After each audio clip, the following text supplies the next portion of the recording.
Entonces, bueno, ya tenemos la estructuración prácticamente definida, tenemos ya el modelado, vamos a terminar de definir todo lo concerniente a espectros, casos de carga sísmico, casos de cargas gravitacionales, efectos modales, y vamos a ir conversando poco a poco de cada una de esas definiciones. Entonces, bueno, había especificado los materiales, las secciones, vamos a crear el espectro, ¿ok? Vean que aquí abro la curva del espectro y me aparece todo lo referente al AC7. Prácticamente ya muchas normas se han adaptado a esta normativa y simplemente han tropicalizado los aspectos de efectos locales de sitio y zonificación. En este caso hay otras normas de referencia, nos encontramos con la colombiana, la República Dominicana, Eurocódigo, China, Perú, etcétera. Y bueno, tenemos en este caso, voy a tomar la referencia del ejemplo, la normativa Covenin venezolana, 752-2001, y no es más que poder entonces agregar ese espectro y simplemente darle las condiciones de sitio de cada localidad. Entonces, bueno, voy a especificar un espectro de zona 5, que aproximadamente lo que maneja una aceleración horizontal de 0,30 Hz. Suelo S2 es una caracterización de un efecto local de sitio, forma espectral.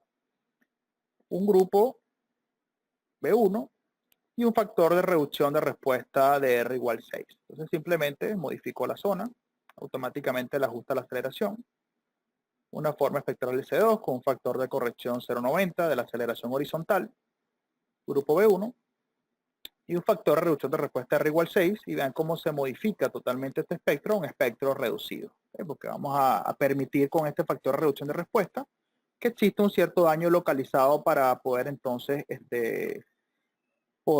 disipar toda la energía mediante deformaciones inelásticas y tener una estructura relativamente económica. Obviamente, esta reducción del espectro nos va a castigar en un nivel detallado alto para poder proporcionar a la estructura o a la edificación de concreto toda esta utilidad que le estamos demandando por el espectro. Entonces, bueno, esto es simplemente referencia para este caso, este ejemplo. Si estuviésemos en otro país, simplemente nos adaptamos a la norma y colocamos los datos referentes para poder definir un espectro de diseño. Ya tengo el espectro creado. Me voy a ir a crear los patrones de carga. En este caso tengo un peso propio que viene definido por un factor multiplicador de 1. Esto quiere decir que si tenemos este factor multiplicador de 1, el programa va a ser capaz de determinar el peso propio de los elementos de forma automática.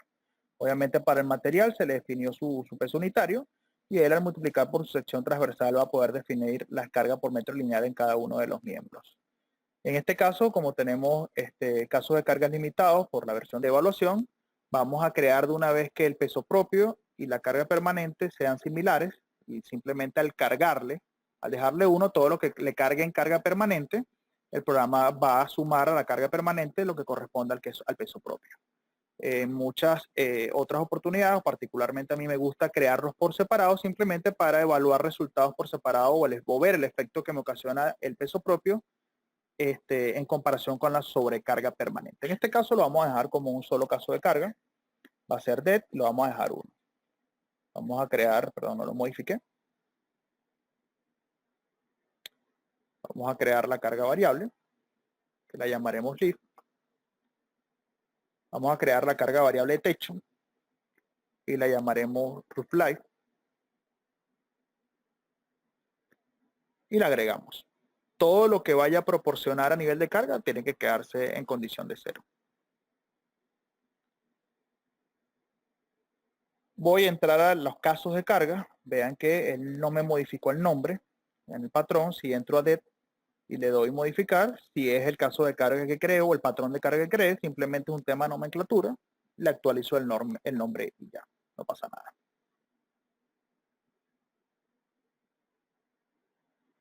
Y en list le ponemos acción variable o carga variable. ¿Ok?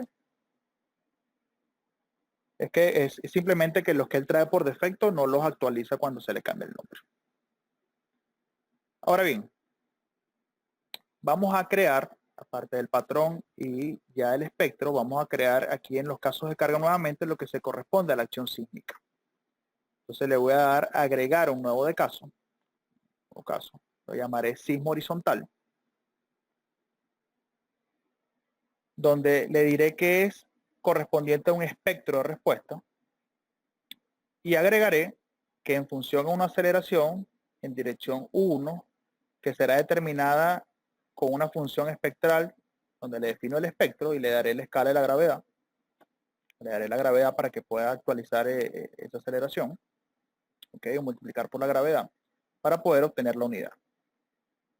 Le diré entonces que voy a agregar otro tipo de aceleración, ahora en dirección U2. La U1 es la que corresponde con X, U2 es la que corresponde con Y, que la saque del mismo espectro y la defina o la multiplique por la aceleración de gravedad para obtener la aceleración espectral, ¿ok?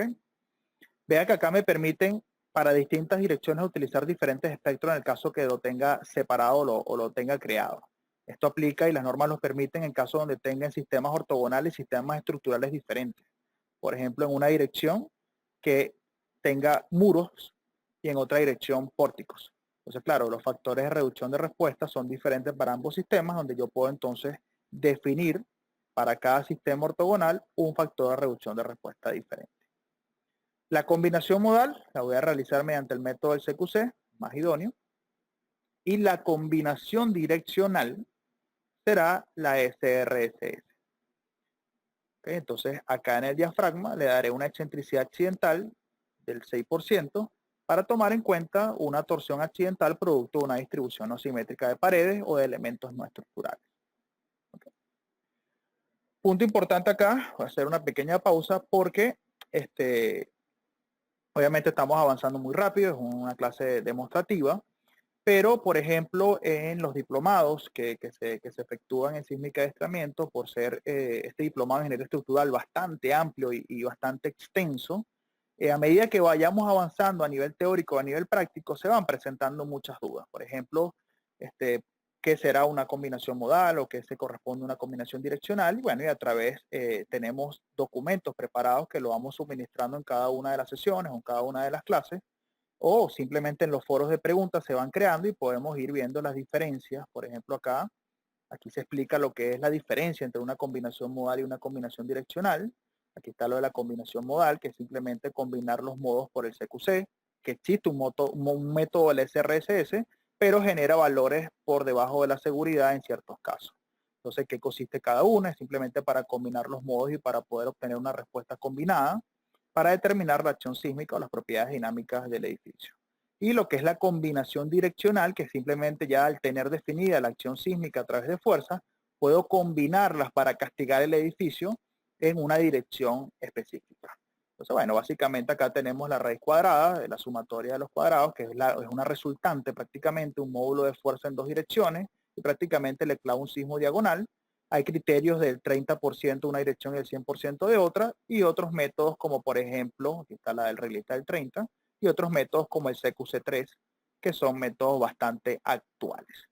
Entonces, obviamente no nos vamos a parar a explicar cada una de estas ventanas porque pasaremos mucho tiempo, y obviamente esto tiene un grado teórico importante que debemos asimilar en su momento. Entonces, bueno, pero se va generando toda una data para ir pudiéndolo explicar y que el estudiante quede totalmente claro de qué es cada combinación, cómo se realiza, incluso con algunos ejemplos prácticos. ¿Okay? Entonces, bueno, en este caso utilizaremos el SRSS, por eso definimos acá dos direcciones, U1 y U2, sismo en X, sismo en Y, y mediante esta opción, que vean que yo le puedo decir absoluto, y darle la dirección ortogonal, por ejemplo, del 30%, o puedo seleccionar el CQC3, perdón, pues voy a seleccionar esta resultante, y él simplemente va entonces a agarrar un módulo de fuerzas y lo va a evaluar diagonalmente. Hay muchas opciones más avanzadas donde puedo seleccionar incluso ante ese resultante, poderle darle un ángulo de excitación o ir variando ese ángulo para ir buscando, como quien dice, el lado más débil de la edificación. Obviamente esas opciones aplican claramente cuando la edificación es muy irregular y de repente no tengo definido un lado débil de la edificación y bueno, mediante ese ángulo voy rotando y voy entrando en una resultante de fuerzas importantes a nivel sísmica y voy a ir viendo dónde castigo más la edificación. ¿Okay? En este caso no va a ser necesario, definimos tal cual como lo explicamos. Y aquí tendría entonces el caso sísmico creado. Miré al modal, caso modal, y simplemente ajustaré el número máximo de modos, que vamos a utilizar un análisis por diafragma rígido, Tengo 3 grados de libertad por nivel. Si tengo 5 pisos serían 15 modos de vibración como máximo y 1 como mínimo. Vamos entonces a pasar, antes de seguir definiendo, vamos a ir creando el diafragma rígido. Vamos a seleccionar la planta 1. Vamos a asignar un diafragma de juntas. Y vamos a aplicar el diafragma 1. Vamos al piso 2.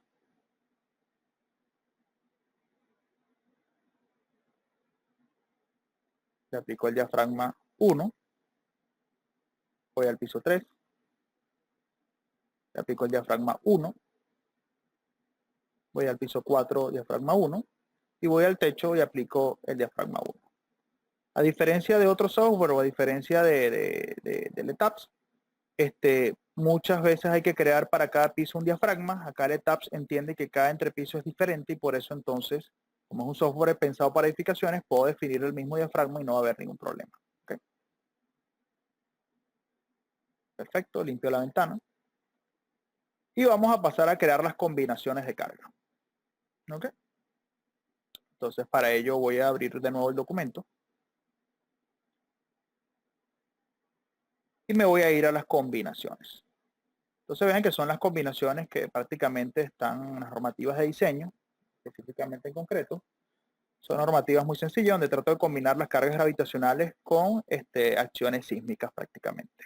Entonces bueno, prácticamente tengo 6 combinaciones y aquí lo que quiero buscar la relevancia es que uno de los métodos para tomar en cuenta la acción vertical de sismo es a través del SDS, que es la aceleración del espectro de diseño para periodos cortos. Entonces, en ciertas normas, bueno, por ejemplo, la normativa Covenin, me definen ese CDS mediante un factor, donde simplemente esto será un incremento de la acción vertical. Es decir, simplemente en vez de tomar el efecto vibratorio, va a ser un incremento para algunos casos, una disminución. Entonces, esa aceleración del espectro aparece obviamente de los parámetros de la normativa. Para el caso de la normativa venezolana es el factor de importancia por el factor de corrección horizontal, por beta, por la aceleración horizontal a su cero. Entonces aplico estos parámetros y voy a obtener que el SDS para mi caso es 0.8073. ¿Por qué defino todo esto? Porque las normativas y el programa trae asociada, por ejemplo, la normativa ACE 2010. Y si yo me voy al diseño y entro en las preferencias del diseño en concreto, voy a ver que me pregunta qué norma voy a utilizar para el diseño. Cojo la CI 18-2014. Me pregunta cuántas curvas quiero el diagrama de interacción para la cebolla. Me pregunta el número de puntos que quiero que construya para cada una de esas curvas. Incluso puedo modificarle. O sea, 15. Me da los valores de factor de reducción de resistencia. Y vean acá que tengo ciertos parámetros que son correspondientes a la normativa ACE. Por ejemplo, la categoría de diseño sísmico. Me va a preguntar lo que es el factor de sobreresistencia omega, factor de Rho, para estimación de otros factores de importancia, y me dice el sistema SDS. Este factor, ¿ok?, sería interpretado en nuestra normativa como este valor. Entonces yo le daré 0.8073. Obviamente para el caso de la ACE, según cada normativa tendrá asociado un valor de System SDS. En nuestro caso será 0.8073. Entonces yo lo modifico. Le doy OK. Incluso tengo para poder manipular cualquier factor de reducción de resistencia si quiero, si estoy utilizando otra normativa. El programa deja esto abierto para poder entonces adecuar algún criterio o adaptar a cualquier otra normativa. ¿Okay? Entonces, ¿con qué finalidad? Porque como necesito tomar en cuenta esa acción vertical, en la combinación, cada vez que tenga un factor de multiplicador a la carga permanente mayor que 1, él va a incrementar esa acción vertical. Y en el momento que sea menor que 1, lo va a disminuir. ¿Ok? Entonces, en ese caso, vamos a ver cómo automáticamente se ajustan estos valores. Me voy a ir a la combinación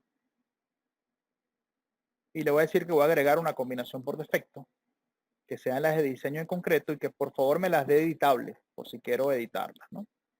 Y me creo 6 combinaciones. Me voy a la primera, es 1.4 las cargas permanentes.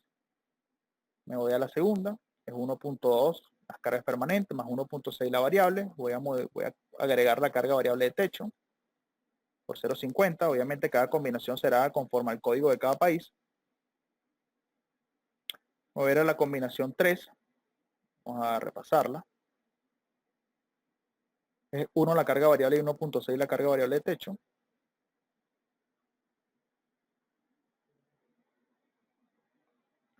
Me voy a la 4. Es 1 la carga variable y 0,5 la de techo. Y ahora me voy a las sísmicas, donde me encuentro aquí un valor de CP de 1.3615, donde pudo haber sido 1,2. ¿Qué pasó aquí o qué hizo el programa? Bueno, interpretó el valor de System SD. Se lo proporcioné, aquí está, lo multipliqué por 0,20, lo reflejé, y cuando se lo sumo a 1.2 me quedó 1.3615. Aquí está. Cuando me voy a la combinación, que es 0,9 la carga permanente más el sismo, es decir, lo tiene que reducir, esa acción vertical la reduce, me vengo al documento, perdón, este valor lo resto y me queda 0.7385. Y aquí está. Es decir, la idea es entender las cosas conceptuales para poder manipular las opciones del programa para que juegue a tu favor y puedas entonces poder actualizar ciertos valores que son de normativa internacional y puedan ser aplicadas a normativas nacionales sin ningún problema. ¿Okay? Entonces, esto lo quería mostrar porque obviamente ya muchas normativas en Latinoamérica se han ajustado a la normativa ACE y manejamos todo lo que es el factor ρ, el factor omega, el factor SDS. ¿Okay? Tengo las 6 combinaciones creadas. Vamos a pasar a crear el peso sísmico o la fuente de masa o el mass source, donde voy a modificar el que ya trae por defecto y voy a especificar de una vez yo los patrones de carga para que él tome en cuenta. Entonces le voy a decir que tome en cuenta el 100% de las acciones permanentes, el 50% de la variable y 0 para la carga variable de techo. Obviamente esto también depende de cada normativa nacional desde el punto de vista sísmico, cómo considerar obviamente el porcentaje de cada acción para que tome en cuenta la masa para determinar la acción sísmica. Okay, recuérdense que ese es el concepto de peso sísmico, el 100% de las acciones permanentes más un porcentaje de la carga variable en función a su uso, porque es muy poco probable que cuando el terremoto ocurra yo tenga toda la edificación 100% llena. Entonces, dependiendo del uso de la edificación, hay un porcentaje probabilístico de ocurrencia. Entonces, quiere decir que, por ejemplo, si voy a diseñar un tanque que es de almacenamiento de agua, bueno, seguramente la carga variable será el 100% porque es muy probable que cuando venga el sismo el tanque esté lleno porque es algo de almacenamiento. O sea, por ejemplo, si estamos hablando de un depósito. Obviamente, si siempre va a servir de almacenamiento de depósito, es muy probable que cuando ocurra el terremoto, eso esté lleno de algún objeto almacenado. ¿Okay? Entonces definimos el mass source para que determine el peso sísmico, la fuente de masa para determinar la acción sísmica. Entonces, bueno, ya prácticamente hemos dado un barrido importante por el menú definir. Vamos a cargar la edificación. Bueno, al piso 1. Vamos a tocar todas las áreas.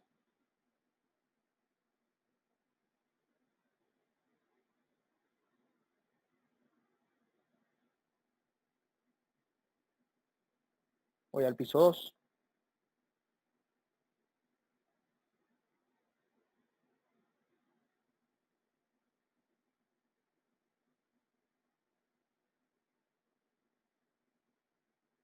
Voy al piso 3.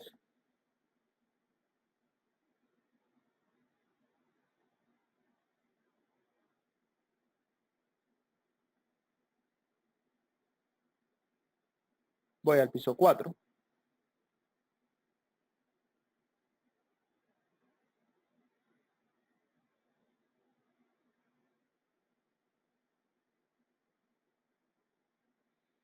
Y voy a aplicar una carga en el shell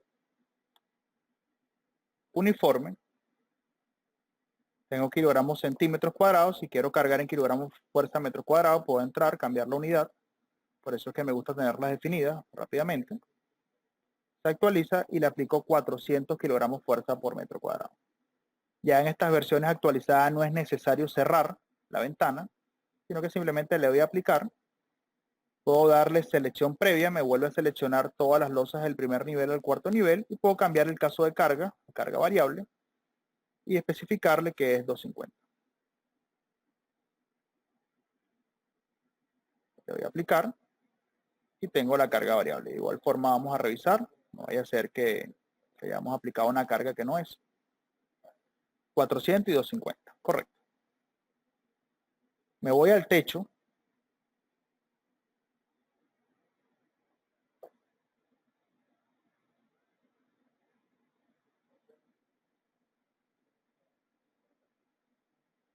Y para la carga permanente aplico 250. Le doy selección previa. Y para la carga variable de techo, 100 kilos por metro cuadrado. Obviamente, si quiero crear alguna otra opción, por ejemplo, metro lineal, en caso de tener paredes, puedo hacerlo tranquilamente por la opción de cargas por metro lineales en Elementor Frame y puedo ir agregando todas las cargas reales, ¿ok? Pero para fines de este ejemplo, simplemente vamos a dejar estas cargas para poder llegar rápidamente a la parte de evaluación de la edificación, que es realmente el corazón de esta sesión en vivo promocional, ¿ok? Cosas muy importantes, acuérdense que el entrepiso ahora analizado va a ser para que distribuya la carga en dos direcciones y es muy importante, si va a ser un análisis por elemento finito, revisar claramente cuál es la discretización interna que tiene para su análisis.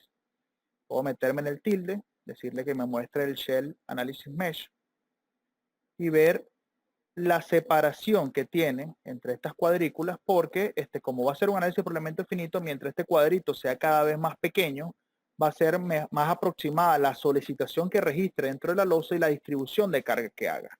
Incluso es muy importante porque si tengo una placa o realmente una losa maciza y la relación de luces es menor al doble, obviamente ella va a distribuir carga en dos sentidos.